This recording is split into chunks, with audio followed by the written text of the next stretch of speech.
नमस्कार। जय भोजपुरी। भोजपुरिया माटी के नमन बा माई भारती के। तो ए बेरा बाबा गोपालपुरिया एगो बहुते चुहलबुल खिस्सा लेके आयल बने। भोजपुरी लोक कथा है ई। ज़्यादा हम घुमाए नहीं, सीधे कथा पर आ जाता नहीं। कथा के शीर्षक मान ली का बा, विश्वासम फलदायकम। मने विश्वास, सच्चा विश्वास हमेशा फलदायी होला। तो अब देर न करत न हम ई जौन भोजपुरिया लोक कथा बा, जौन दादी मने या नानी से हम सुनले बानी, रउआ सबके सुना देता नहीं। एगो गांव में एगो रिक्शा रहे। रिक्शा मने बुझता नहीं न, अरे वो रिक्शा चला के अपन गुजर बसर करे। बहुत संत स्वभाव के वो आदमी रहे। अब बुझी न कि रिक्शा पे जाके बैठावे और जौने दू चार आना दे दे रोकी ले कि उसे बहुत मांग ना करे। ओकर दिन ही कटत रहे। एक बेर के बात यह कि सांझ के समय रहे ओकरी रिक्शा पर दू जने साधु साधु मतलब जो आधुनिक साधु बा लोग, वही में के मतलब कि बहुत बार ज्ञानी ना, बस ऐसे ही संत मार्ग पर निकल रहे लोग। वो दोनों जने साधु लोगों के अपनी रिक्शा पर बैठा ललस। वो साधु लोगों के कहीं कोनो मंदिर पर जाए के रहे।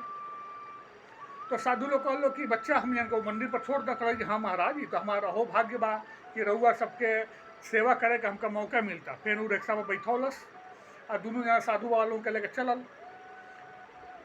तो बार बार वो रिक्शा साधु वालों को कहे कि महाराज, हमार गरीबी कुछ ऐसा करी सके कि तहीं हमारी गरीबी दूर हो जा। हम बहुत मेहनत करे नहीं, मेहनत से कमानी धमानी, लेकिन बरकत नहीं क्या हो पावर। अब देखी, जब वो दोनों साधु लोग रिक्शा पर से उतरे लागल लोग, तो वो लोग बहुत पहुँचल ना रहे लोग। वो लोग भाई ईश्वर जी मार्ग पर आगे महट रहे लोग। तो जब बार बार वो रिक्शा प्रेम से वो पंडित जी लोग, वो साधु लोगों की आगे गिर गया चिरौरी कैलस, विनती करे कि कुछ तो उपाय करे सके कि हमारी गरीबी तनी कम हो जाओ, दूर हो जाओ। तो वही में कह साधु बाबा कह ना, वो दिन में ना बाजारे में से एगो बाल्टी किनले रहना, नया बाल्टी। बुझते मैंने छोटा ना बाल्टी किनले रहना। वो कौन सी स्टील का बाल्टी रहे। अब बाल्टी पर हेमा मालिनी जी के फोटो छापल रहे और लिखल रहे हेमा मालिनी छाप बाल्टी। अब साधु वालों के लागल कि चले इनके कुछ उपाय करल नहीं जाई, ये रिक्शा हमने के पीछा छोड़ी नहीं। तो एक जना साधु का कहने कि वो बल्टिया पर से वह फोटोआ वो काट के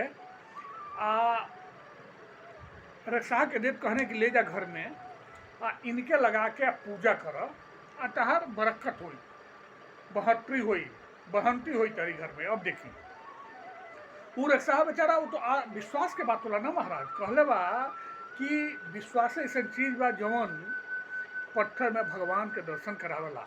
साक्षात भगवान आ जाना पत्थर में। का विश्वास?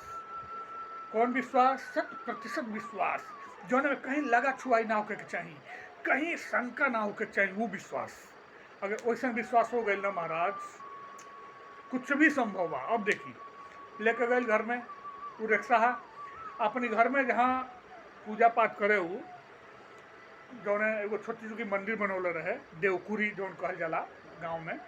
तो देवकुरी में ले जाके वो फोटो चिपका डालो सुबह में। और रोजो नियमित सुबह शाम अगरबत्ती देखावे, पूजा पाठ करे।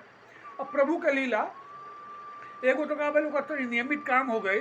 फेन लागल मेहनतियों करे, मेहनत भी करे, रिक्शा खींचे। अब वो का भइल कि कुछ दिन के बाद, 4 महीना के बाद कुछ पैसा उसा इकट्ठा भइल। तो वो ना ऑटो रिक्शा किनलस। वो रिक्शा बेच के ऑटो रिक्शा किनलस और वो लगल चलावे।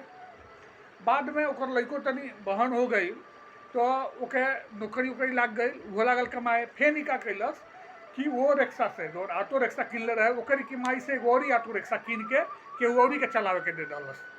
धीरे धीरे करत करत 1-2 साल में एक जगह 4-5 गो ऑटो रिक्शा हो गई आ अच्छा पैसा आवे हुए लागल। अब जब ओकर अगल बगल के लोग जोन रहे पटीदार उतिया कहल कि भाई ये रिक्शा चला के कोनो का गुजर बसर करे, अचानक इतना बढ़ंती कैसे हो गई 2-3 साल में। तो वो बहुत भोला भाला रहा। एक दिन ना ओकर पटीदार ओकर भाई बताव कि तहार बढ़ंती कोना भइल, हमने उपाय कल जाई। तो पटीदार के ना बिना लगा छुआई के अपने घर में लेके गए देवकुरी में। जौन हेमा मालिनी छाप बाल्टी के फोटो रहे, वो फोटो के वो देखा कहल कि देखा यही देवी के दू जने महात्मा जी लोग ई देवी के हमके दिला बा लोग, आ यही देवी के पूजा कैले से हमार बरकत होता, हमार बहंती होता। और दोनों महात्मा जी लोग भी यह बात कहले रहे कि ये देवी के तू पूजा करब तो तहार बहंती होई। देखी का बात बा, विश्वास के बात बा। तू आदमी हंसल जौन उनके पटीदार रहे कि अरे ई तो हेमा मालिनी छा बाल्टी लिखल बा, भाई हेमा मालिनी का फोटो बनावल बा, एगो बाल्टी का फोटो बनावल बा। कहल कि अब केकर उ तन्ने की ना हमरा खातिर देवी बाड़ी, साक्षात देवी। आ जब से हम इनके पूजा करे शुरू कैले बानी बरकत भइल शुरू हो गइल बा। तो ई कथा विश्वासम फलदायकम रहुआ कैसन लागल? आँख बंद करके अगर कुछ आदमी विश्वास करल ना महाराज, कहल जाला कि आँख बंद के विश्वास मत करी, युग जमाना उतना अच्छा नहीं के, विवेक के उपयोग करी। लेकिन कुछ चीज़न में जहाँ नुकसान नहीं होके वाला वहाँ कुछ सरल आदमी, सादा सीधा आदमी यही ना विश्वास करेला आ ओकर ओकर लाभ मिलेला। तो अब हम यही के साथ अपनी वाणी के विराम देता नहीं, अब फिर मिलब अगला वीडियो में। तब तक खातिर नमस्कार बा। जय भोजपुरी, जय भोजपुरिया माटी और नमन बा माई भारती के। जय जय।